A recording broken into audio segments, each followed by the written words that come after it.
Aku tahu ada sesuatu yang disembunyikan Abimas. Meski pagi ini ia tersenyum, seolah tidak ada masalah sama sekali. Sinar matahari menembus tirai, menari di lantai ruang tamu, dan aroma kopi hangat memenuhi udara. Semua tampak biasa.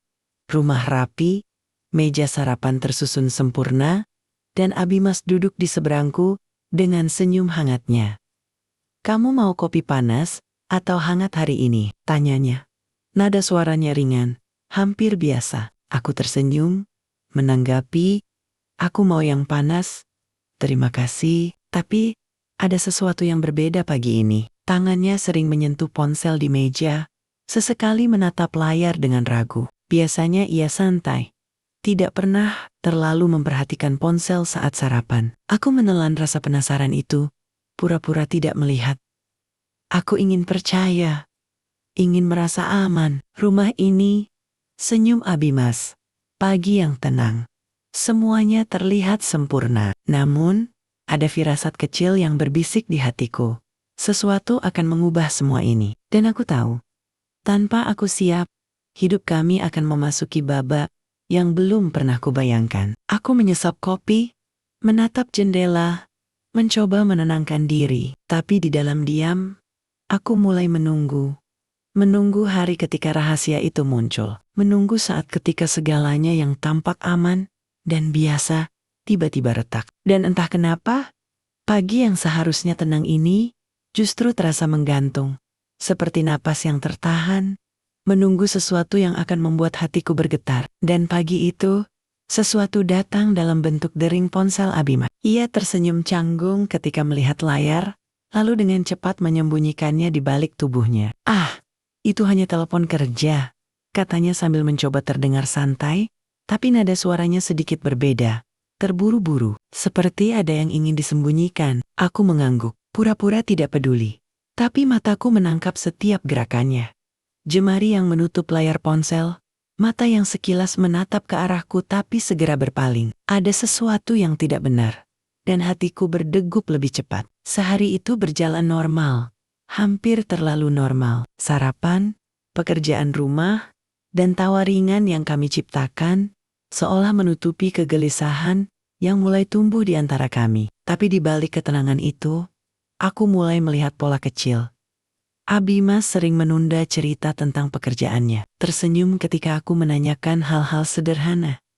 Dan kadang matanya menerawang, menatap sesuatu yang tidak bisa kulihat. Aku pura-pura tidak tahu. Aku memilih diam, menunggu, dan mengamati. Karena ada suara kecil di hatiku yang berkata, sesuatu akan datang. Dan aku harus siap menghadapi kebenaran itu. Saat malam tiba, aku menatap Abimas yang duduk di sofa. Ponselnya diam di genggaman. Senyum yang ia tunjukkan padaku terlihat sama seperti pagi tadi, tapi aku tahu sebuah rahasia tersembunyi di balik senyum itu, dan malam ini ia semakin dekat untuk terbuka. Tapi bukan dengan kata-kata yang kubayangkan. Aku duduk di kursi dekat jendela, lampu ruang tamu temaram, mendengar detak jam yang terasa lebih keras dari biasanya. Abimas berada di sofa, ponselnya sekali lagi di tangan. Matanya menatap layar dengan intens, namun wajahnya tetap menampilkan senyum yang hangat padaku. Senyum yang membuat hatiku campur aduk antara nyaman dan curiga. Tiba-tiba, ia mengalihkan pandangannya dan bertanya, "Kamu gak capek menunggu aku pulang malam-malam terus?" Aku tersenyum tipis, mencoba menenangkan diri. "Enggak, aku cuma suka melihat kamu santai di rumah," jawabku. Suara serak karena menahan perasaan yang mulai membuncah. Abimas menunduk, mengetuk layar ponsel sekali lagi sebelum akhirnya meletakkannya. Ada sesuatu dalam cara ia menghela napas, cara matanya menatap ke lantai, yang membuat hatiku bergetar tanpa alasan jelas. Ada rahasia yang bersembunyi, dan aku merasa aku semakin dekat untuk mengetahuinya, entah aku siap atau tidak. Aku menatap jam di dinding. Malam ini terasa panjang, sunyi, dan penuh misteri. Dan aku menyadari sesuatu. Rumah yang tampak aman ini mulai menyimpan bayangan kecil. Bayangan yang bisa meruntuhkan semuanya jika aku tidak siap menghadapi kenyataan. Dalam hati, Aku berbisik. Besok, aku harus lebih waspada. Besok, aku akan mencari tahu apa yang sebenarnya terjadi. Dan dengan firasat itu, malam kami yang damai berubah menjadi arena ketegangan halus. Arena di mana setiap senyum, setiap tatapan, dan setiap gestur kecil bisa berarti lebih dari yang kubayangkan. Dan pagi itu, kenyataan itu menabrak hatiku lebih cepat dari yang pernah kuduga. Aku sedang menyiapkan sarapan ketika terdengar ketukan pintu yang berbeda dari biasanya. Abimas membuka pintu dengan ragu, lalu masuk sambil tersenyum canggung. Di belakangnya, berdiri seorang wanita asing, rambut panjangnya bergelombang, mata yang hangat tapi penuh rahasia, dan senyum yang membuat hatiku mencicit. Ini, teman kantorku Mia, kata Abimas. Suaranya terdengar berat dan sedikit kikuk. Aku menatap mereka berdua. Rasa penasaran berubah menjadi ketegangan yang tajam di dadaku. Mia mengangguk sopan. Namun ada sesuatu di matanya yang membuat udara di ruangan itu terasa tegang. Aku menahan napas, mencoba tetap tersenyum. Oh, senang bertemu denganmu, kataku pelan. Suara bergetar sedikit, tapi mataku tidak pernah lepas dari Abimas. Abimas tersenyum, seolah mencoba menenangkan suasana. Namun aku tahu, ada hal yang disembunyikan di balik senyum itu. Sebuah rahasia yang mungkin akan mengubah segalanya. Dan aku sadar, hari ini adalah awal dari perjalanan panjang menghadapi pengkhianatan yang selama ini hanya kurasakan samar-samar. Mia duduk di sofa, sementara Abimas sibuk menyiapkan kopi untuknya. Aku pura-pura tenang, tapi setiap gerakan mereka membuat hatiku bergetar. Ada sebuah peringatan halus di dalam hatiku. Rumah ini tidak lagi hanya milikku dan Abimas. Ada sesuatu yang baru, sesuatu yang bisa merobek kepercayaan yang selama ini kubangun. Dan di saat itu, aku memutuskan, aku akan pura-pura tidak tahu, setidaknya, untuk hari ini. Tapi di balik senyum dan sapaan sopanku, aku sudah mulai merencanakan langkahku, mencari tahu kebenaran, tanpa menunjukkan rasa sakitku, karena aku tahu, rahasia itu tidak akan tetap tersembunyi lama. Aku tahu rahasia itu tidak akan tetap tersembunyi lama. Dan pagi itu, aku mulai melihat celah-celah yang selama ini tersamar. Abimas sibuk dengan pekerjaannya di ruang kerja, sementara Mia terlihat nyaman di ruang tamu. Tertawa ringan dengan hal-hal yang membuatku merasa asing di rumah sendiri. Aku pura-pura membaca buku. Tapi setiap tawa mereka seperti pisau kecil yang menusuk hati tanpa terasa. Saat Abimas menoleh, matanya bertemu denganku, dan aku melihat kilatan canggung yang mencoba ia sembunyikan. "Nay, kamu gak ikut ngobrol?" tanyanya. Suaranya terdengar biasa, tapi nada itu tidak bisa menipu naluriku. Aku tersenyum, menunduk, pura-pura fokus membaca. Tapi di dalam hati, aku mulai menghitung. Setiap waktu, setiap tatapan, setiap sentuhan yang tak kulihat secara langsung, mencoba merangkai potongan-potongan yang membentuk gambar yang menakutkan. Siang itu, Mia pamit. Tapi sebelum pergi, ia menatapku lama. Ada senyum hangat di wajahnya. Tapi matanya menyimpan rahasia yang tak kudapatkan. Abimas menatapku setelah Mia pergi, mencoba tersenyum. Aku membalasnya dengan senyum tipis, tapi hatiku berat. Aku mulai bertanya pada diriku sendiri. Sampai kapan aku harus pura-pura tidak tahu? Dan apakah pura-pura itu benar-benar melindungiku? Atau justru membuatku semakin rapuh? Malam tiba dengan sunyi yang menyakitkan. Aku duduk di kamar, memandangi Abimas yang tertidur dengan damai di sampingku. Dalam diam, aku membuat keputusan pertama. Aku akan mengamati, mencatat, dan menunggu. Tanpa menunjukkan rasa sakit, tanpa menjerumuskan diri ke dalam konfrontasi yang belum waktunya. Hari itu, aku belajar satu hal. Pura-pura tidak tahu mungkin adalah senjataku yang paling kuat. Tapi aku juga tahu, setiap rahasia yang terselip punya cara sendiri untuk muncul. Dan aku harus siap. Malam itu, ketenangan rumah kami mulai retak sedikit demi sedikit. Abimas duduk di sofa, ponselnya bergetar beberapa kali. Tapi ia tidak mengangkatnya. Aku melihat dari sudut mataku, dan hati kecilku mencicit. Ada nama yang muncul di layar, nama yang tidak asing lagi. Mia. Aku pura-pura sibuk dengan buku di pangkuan, tapi setiap detik terasa seperti jarum yang menusuk. Abimas menghela napas panjang, menatap ponsel itu, lalu menutupnya tanpa membalas. Aku tahu, itu bukan kebetulan. Ada sesuatu yang ia sembunyikan. Sesuatu yang membuat senyumnya di siang hari terlihat palsu. Aku mencoba menenangkan diri, menegakkan wajah tanpa emosi, tapi hatiku bergejolak. Apakah aku harus bertanya sekarang, atau menunggu sampai ia memilih sendiri untuk berkata jujur? Ketika aku naik ke kamar, aku melihat Abimas menatap keluar jendela. Wajahnya redup dalam cahaya lampu malam. Ada kesedihan, ada rasa bersalah, tapi juga ada rahasia yang menunggu untuk muncul ke permukaan. Aku berbaring, menutup mata, dan dalam hati berbisik, besok, aku akan tahu kebenaran. Aku harus tahu, sebelum semuanya terlambat. Malam itu terasa panjang, sunyi, dan berat. Rumah yang biasa menjadi tempat aman, kini berubah menjadi panggung rahasia, di mana setiap senyum, tawa, dan tatapan kecil bisa menjadi tanda yang mengungkap segalanya. Aku menahan napas, menunggu, dan sadar satu hal.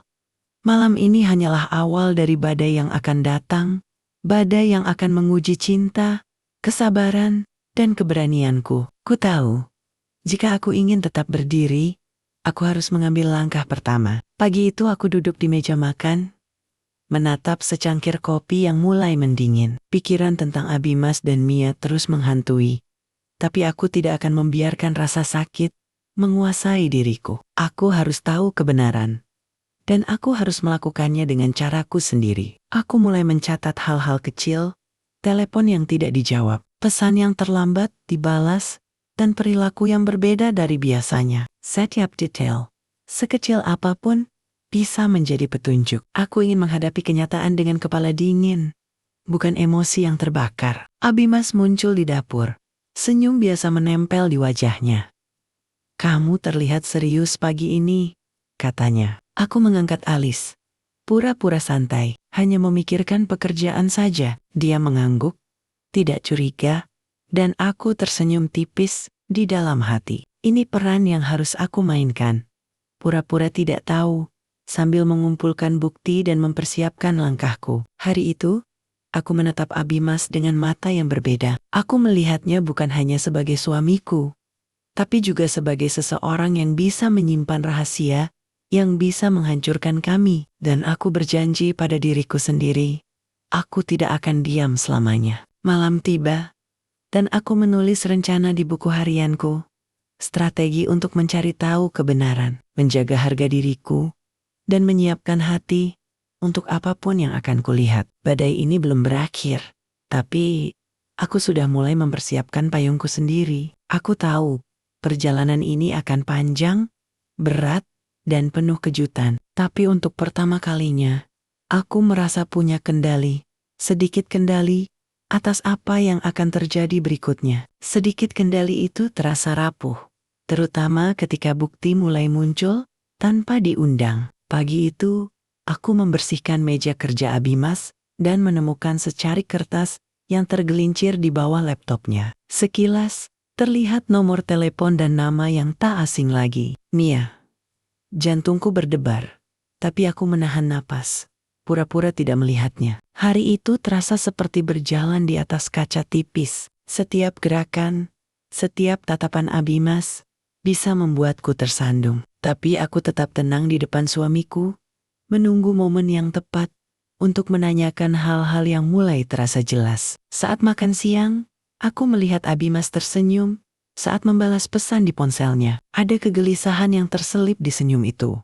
Sesuatu yang tidak bisa dikatakan dengan kata-kata. Aku menatapnya diam-diam, merasakan campuran sakit dan marah, tapi juga tekad yang tumbuh semakin kuat di dalam diriku. Malamnya, aku duduk di kamar dengan kertas itu di tangan. Angin malam menembus jendela, membawa aroma hujan yang lembut. Aku tahu, apa yang kulakukan malam ini akan menentukan langkah selanjutnya. Apakah aku akan langsung menghadapi Abimas, atau menunggu lebih banyak bukti untuk memastikan kebenaran? Aku menulis catatan di buku harianku. Aku harus kuat. Aku harus sabar. Aku harus memastikan semua fakta sebelum membuat keputusan. Badai itu tidak lagi berupa firasat. Ia sudah ada, nyata, dan mengintai di setiap sudut rumah kami. Dan aku, Naila, memilih untuk berdiri tegak, bersiap menghadapi apapun yang akan muncul dari kegelapan rahasia Abimas. Tapi pagi itu aku sadar, kadang ancaman terbesar bukan dari kata-kata, melainkan dari tatapan. Saat sarapan, aku menatap Abimas yang tersenyum hangat. Tapi matanya tampak berbeda. Ada kilatan yang sulit dijelaskan. Sesuatu yang seakan berbicara padaku, tanpa sepatah kata pun. Aku menahan diri untuk tidak bertanya. Tapi setiap gerakan tangannya, setiap lirikan ke ponsel, membuatku sadar betapa tipisnya garis antara kenyataan dan ilusi yang kubangun selama ini. Siang itu, aku tidak sengaja melewati ruang kerja Abimas. Laptopnya terbuka, dan di layar, sebuah chat singkat dengan Mia menunggu untuk kulihat. Sekali lagi, jantungku berdegup kencang, tapi aku menahan napas, pura-pura tidak peduli. Aku tahu, jika aku terlalu cepat bereaksi, aku bisa kehilangan kendali atas situasi. Malam tiba dengan rasa tegang yang menempel di udara rumah. Aku duduk di ruang tamu, menatap lampu yang redup, mencoba menenangkan pikiranku. Setiap kali Abimas menoleh, aku merasa ada sesuatu yang ingin ia sembunyikan. Dan aku, Naila, harus menemukan cara untuk mengetahui tanpa menghancurkan diri sendiri. Dalam hati, aku berbisik. Aku harus tetap kuat. Aku tidak boleh kehilangan diriku sendiri. Walaupun badai ini semakin ganas. Dan malam itu, aku belajar bahwa kadang diam dan mengamati bisa lebih menyakitkan daripada konfrontasi langsung. Karena setiap tatapan bisa menjadi pesan tersembunyi, dan setiap senyum bisa menipu hati yang terlalu percaya. Aku sadar, diam saja tidak cukup lagi, aku harus mengambil keputusan. Pagi itu, aku menatap Abimas dari ruang makan. Matanya yang hangat itu kini terasa berat dengan rahasia yang tidak bisa ia sembunyikan selamanya. Aku menegaskan pada diriku sendiri, aku akan mencari kebenaran, tanpa membuat kemarahan atau rasa sakitku menguasai setiap langkah. Aku mulai merencanakan strategi, mencatat setiap detail perilaku Abimas, memperhatikan teleponnya, dan mencari tanda-tanda yang bisa mengungkap hubungannya dengan Mia.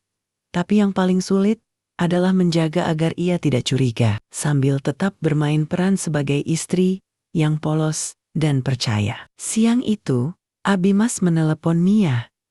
Aku mendengar suaranya dari jarak jauh, dan hati kecilku mencicit. Ada sesuatu dalam nada suaranya yang tidak kulihat sebelumnya.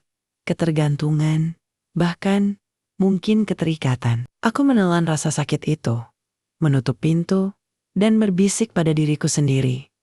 Ini bukan akhir, ini baru permulaan. Aku akan tahu kebenaran. Malamnya, aku duduk di kamar, menulis rencana di buku harianku. Ada rasa berat yang menekan, tapi juga tekad yang semakin kuat. Aku tahu, badai yang datang bukan hanya soal pengkhianatan, tapi soal keberanianku untuk menghadapi kenyataan dan menuntut kejujuran dalam rumah tanggaku. Hari itu, aku belajar satu hal. Tujuan yang jelas memberi kekuatan. Dan aku, Naila, memilih untuk tetap berdiri, meski hatiku retak. Aku tahu langkah berikutnya akan membawa kami ke titik yang tidak bisa dihindari. Dan hari itu, aku merasa seolah semua usaha yang kulakukan mulai runtuh. Abimas tampak lebih jauh dariku. Senyumnya hangat tapi kosong, dan tatapannya seakan menolak kejujuran yang aku harapkan. Mia muncul di rumah kami. Bukan hanya sebatas teman, tapi hadir dengan kenyataan yang menyakitkan.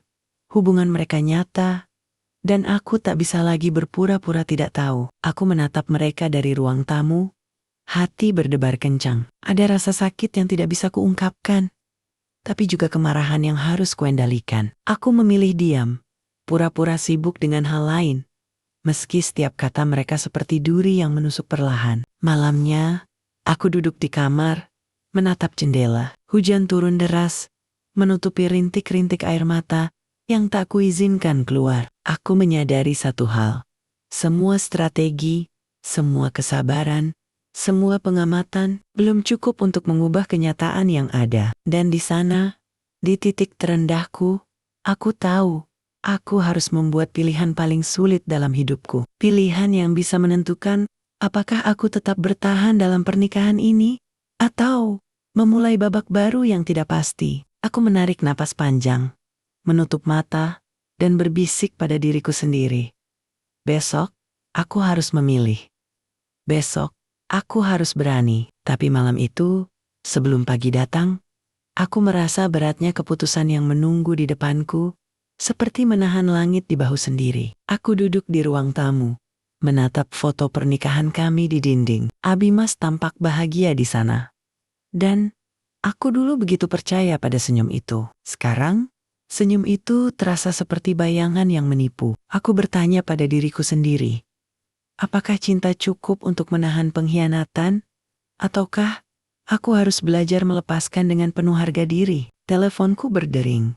Panggilan dari sahabat, suaranya lembut tapi tegas, memberi aku keberanian. Naila, kamu harus dengarkan hati sendiri. Tidak ada yang salah memilih bahagia. Aku mengangguk, meski hanya sendiri di kamar. Kata-katanya menempel di hati, menyalakan percikan keberanian yang hampir padam. Aku menulis di buku harianku. Besok, aku akan bicara. Besok, aku akan tahu apakah kita bisa melanjutkan, ataukah aku harus melangkah pergi. Kata-kata itu terasa seperti mantra, menenangkan ketakutan yang menekan dadaku. Dan malam itu, aku belajar satu hal. Keberanian bukan berarti tidak takut, tapi tetap melangkah, walau takut menatap kenyataan yang paling menyakitkan. Aku menutup buku, memandang jendela, dan berbisik. Besok, aku akan memilih jalan yang tepat. Untukku, untuk kita, atau untuk aku sendiri. Untuk kita, atau untuk aku sendiri. Dan pagi itu, waktu seakan bergerak lambat, menahan napasku sebelum menghadapi kenyataan yang tak bisa dihindari. Abimas duduk di ruang tamu, matanya menatapku, tapi senyumnya tidak lagi hangat. Di sampingnya, Mia berdiri dengan tenang, seolah ia tahu peran yang harus dimainkan dalam drama ini. Hati kecilku bergetar, tapi aku mengumpulkan keberanian yang tersisa. Aku tahu semuanya. Suaraku pelan, tapi tegas. Aku tahu tentang kalian. Abimas menelan ludah. Mia menunduk. Ada hening yang berat. Seakan udara di ruangan itu ikut menahan napas. Aku melanjutkan, menatap Abimas. Kamu memilih dia. Tapi aku harus memilih diriku sendiri sekarang. Abimas terlihat bingung, ingin berbicara. Tapi aku menatapnya dengan mata yang tidak bisa dibohongi. Aku tidak ingin memaksa siapapun mencintai. Aku hanya ingin jujur pada perasaanku sendiri. Mia meninggalkan ruangan dengan langkah tenang. Tanpa kata, Abimas tetap di sana, diam, menatapku dengan campuran penyesalan dan kekagetan. Aku menarik napas panjang, merasakan beban yang menempel di hati perlahan, mengendur. Hari itu, aku belajar bahwa menghadapi kenyataan terkadang lebih pahit daripada berhayal, tapi juga lebih membebaskan. Dan untuk pertama kalinya dalam minggu-minggu terakhir, aku merasa memiliki kendali. Meski pilihan yang kuambil terasa berat, aku tahu badai belum berakhir. Malam itu, rumah terasa sepi, tapi hatiku riuh dengan pertanyaan yang tak kunjung terjawab. Abimas masuk ke kamar dengan wajah letih, matanya menyiratkan penyesalan yang dalam. Naila, aku tidak ingin kehilanganmu, katanya lirih. Tapi, aku tahu. Kata-kata itu datang terlambat. Karena kepercayaan yang dulu aku miliki, kini retak. Aku mencoba berbicara, namun setiap kata terasa macet di tenggorokan. Semua rencana, semua harapan tampok runtuh. Bahkan strategi diamku selama ini gagal menahan luka yang mulai menumpuk. Aku berdiri di ambang keputusan terakhir. Apakah aku akan tetap bertahan demi cinta, atau memilih jalan yang mungkin lebih aman untuk hatiku sendiri? Air mata mengalir pelan, tapi aku menahannya dengan tekad. Dalam hati, aku berbisik, aku harus memilih, dan ini harus yang terbaik untukku, bukan untuk mereka. Di sudut kamar, bayangan masa depan berkelindan, kemungkinan kehilangan Abimas, kemungkinan kebahagiaan yang harus kuambil sendiri, dan kemungkinan memulai bab baru yang penuh ketidakpastian. Tapi, satu hal jelas. Aku tidak bisa lagi menunda keputusan ini. Dan di malam itu, aku menyadari bahwa kadang untuk menemukan kedamaian, kita harus melepas apa yang pernah kita anggap tak tergantikan. Aku memutuskan untuk mengambil langkah pertama, langkah yang penuh ketakutan, tapi juga harapan. Abimas menatapku dengan campuran cemas dan ragu saat aku duduk di ruang tamu, menatapnya dengan mata yang tegas. Kita perlu bicara, benar-benar jujur. Sekarang, kataku, suaraku mantap. Meski hatiku bergetar, aku menjelaskan perasaanku, rasa sakit karena pengkhianatan, rasa takut kehilangan, dan kebutuhan untuk merasakan kontrol atas hidupku kembali. Abimas hanya bisa diam, menelan setiap kata, seolah baru sekarang ia memahami kedalaman luka yang ia ciptakan. Hari itu, aku juga memutuskan satu hal penting. Untuk pertama kalinya dalam berminggu-minggu, aku menegaskan batas, tidak ada drama, tidak ada air mata yang berlebihan, hanya kejujuran dan keberanian. Dan meski Abimas terlihat terkejut, aku merasakan sesuatu yang aneh, kelegaan. Sore menjelang, aku berjalan di halaman rumah, menatap langit senja. Angin menyapu wajahku, dan aku tersenyum pelan. Ini baru permulaan, tapi aku tahu, setiap langkah yang kuambil hari ini akan menentukan arah hidupku esok. Dan dalam hati, aku berbisik, aku memilih diriku sendiri. Dan dengan itu, aku membuka kemungkinan untuk kita, atau untuk kebahagiaanku yang baru. Rumah terasa berbeda. Setiap sudut seakan menunggu untuk menyaksikan keputusan yang baru saja kuambil. Abimas mencoba mendekat, berusaha menunjukkan penyesalan dan niatnya untuk berubah, tapi aku tetap tegas. Aku belajar satu hal, perasaan tidak bisa dipaksa, dan kepercayaan harus dibangun kembali, pelan-pelan. Sepanjang hari, aku menghadapi ujian hatiku sendiri. Setiap kata Abimas terdengar manis, tapi aku harus menilai apakah kata itu sejajar dengan tindakan. Aku menahan diri untuk tidak tergoda oleh nostalgia yang bisa membuatku kembali ke pola lama. Malamnya, aku menulis di buku harianku. Hari ini, aku belajar. Keberanian bukan hanya soal mengatakan cukup, tapi juga tentang tetap berdiri ketika orang lain menantang keteguhan kita. Di balik kesedihan dan kegelisahan, ada rasa bangga yang muncul. Aku mulai merasakan kekuatan baru. Kekuatan untuk menentukan jalan hidupku sendiri, tanpa harus kehilangan rasa hormat pada diriku sendiri. Dan saat aku menutup buku malam itu, aku tersenyum pelan, menyadari bahwa ini baru permulaan dari kebahagiaan yang tulus, bukan yang dipaksakan, tapi yang dibangun dari keberanian. Pagi itu, aku merasakan sesuatu yang berbeda. Udara di rumah terasa ringan, dan hati yang dulu berat kini mulai menemukan ritmenya sendiri. Abimas duduk di meja sarapan, menatapku dengan tatapan baru, lebih tenang, lebih tulus. Ia tersenyum pelan, tanpa kata-kata berlebihan, hanya sikap yang menunjukkan perubahan. Aku membalas dengan senyum yang sama hangatnya, menyadari bahwa komunikasi kami mulai kembali, tapi kali ini dengan dasar kejujuran dan saling menghargai. Sepanjang hari, aku menikmati momen kecil yang dulu terasa biasa. Segelas teh hangat di tangan,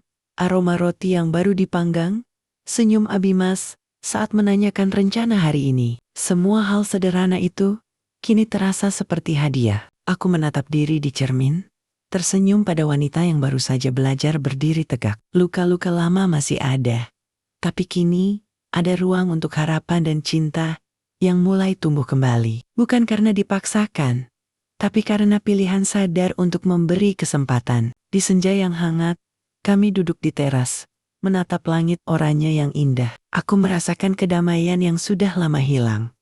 Dan untuk pertama kalinya setelah berbulan-bulan, aku yakin bahwa rumah ini bisa menjadi tempat kami berdua. Tempat yang dibangun dari keberanian, kejujuran, dan cinta yang nyata dari sebelumnya. Hari itu, rumah tidak hanya menjadi bangunan, tapi ruang di mana aku belajar menerima segala hal, luka, pengkhianatan, harapan, dan cinta baru yang mulai tumbuh. Aku duduk di sofa, memandang jendela, dan teringat bagaimana perjalanan panjang ini dimulai dengan rasa sakit dan ketidakpastian. Kini, Setiap langkah yang kuambil membawa pemahaman baru bahwa cinta bukan hanya soal memiliki, tapi juga soal memberi ruang untuk berubah dan memaafkan. Abimas datang menghampiri, menyerahkan secangkir teh hangat. "Terima kasih sudah bertahan, Naila," katanya dengan suara lembut. Aku tersenyum, merasakan kehangatan yang sederhana tapi bermakna. Tidak ada drama besar, hanya kedamaian yang pelan, tapi penuh makna. Malam itu, aku menulis di buku harianku. Kadang, rumah bukan tentang tempat, tapi tentang hati yang memilih untuk tetap terbuka, meski pernah tersakiti. Aku menutup buku, menatap langit malam dari jendela, dan merasakan damai yang sudah lama hilang. Pelajaran terbesar yang kubawa adalah ini. Cinta yang sejati lahir dari keberanian, kejujuran, dan kesediaan untuk memberi kesempatan kedua, bukan untuk melupakan, tapi untuk membangun sesuatu yang lebih kuat. Membangun sesuatu yang lebih kuat berarti aku harus belajar menerima, bukan hanya Abimas, tapi juga bagian dari diriku sendiri yang dulu terluka. Pagi itu, sinar matahari menembus tirai kamar, menerangi wajahku yang perlahan menemukan ketenangan. Abimas datang dengan senyum hangat, membawa sarapan sederhana. Tidak ada kata-kata yang berlebihan, hanya kehadiran yang menenangkan. Aku menyadari, cinta tidak selalu harus besar dan dramatis. Kadang, ia hadir dalam gestur paling sederhana. Seiring hari berlalu, kami mulai berbagi cerita, tawa kecil, dan harapan yang dulu tersembunyi di sudut hati. Aku belajar bahwa memberi kesempatan kedua bukan berarti melupakan, tapi berarti mempercayai proses dan kemampuan masing-masing untuk berubah. Malamnya, aku duduk di teras, menatap langit yang perlahan gelap, dan merasakan damai yang mengisi setiap sudut hati. Tidak ada lagi ketakutan, tidak ada lagi pertanyaan yang menghantui, hanya keyakinan bahwa langkah kecil hari ini akan membawa kebahagiaan yang bertahan lama. Aku menutup mata sebentar, tersenyum pelan, dan berbisik pada diri sendiri. Aku siap untuk pulang ke rumah yang sesungguhnya, ke hati yang sesungguhnya, ke hati yang sesungguhnya. Dan saat pintu rumah terbuka, di pagi yang tenang, rasanya semua beban yang menekan hatiku selama berbulan-bulan mulai terangkat perlahan. Abimas berdiri di ruang tamu. Senyumnya hangat, tapi kali ini berbeda. Tidak ada rasa bersalah yang memaksa, hanya rasa hormat dan pengertian yang tulus. Aku melangkah mendekat, dan untuk pertama kalinya, aku merasa benar-benar diterima. Bukan sebagai istri yang tersakiti, tapi sebagai partner yang kuat dan tegar. Hari itu, kami berbagi tawa sederhana, kopi hangat, dan cerita-cerita kecil yang dulu terasa sepele, tapi kini penuh makna. Aku belajar bahwa rumah bukan hanya bangunan. Rumah adalah hati yang memilih untuk tetap terbuka, memilih untuk memberi kesempatan kedua, dan memilih cinta yang tulus. Sore menjelang, aku berdiri di teras, menatap langit yang bercampur warna oranye dan biru. Aku tersenyum, menyadari bahwa luka yang dulu terasa seperti akhir dunia, kini menjadi fondasi untuk kebahagiaan yang sesungguhnya. Dan untuk kalian yang menonton cerita ini, ingatlah satu hal. Cinta yang sejati bukan hanya tentang memiliki, tapi tentang memberi kesempatan, belajar memaafkan, dan berani pulang ke hati, meski pernah tersakiti. Hari itu, aku benar-benar pulang, bukan hanya ke rumah, tapi ke diriku sendiri.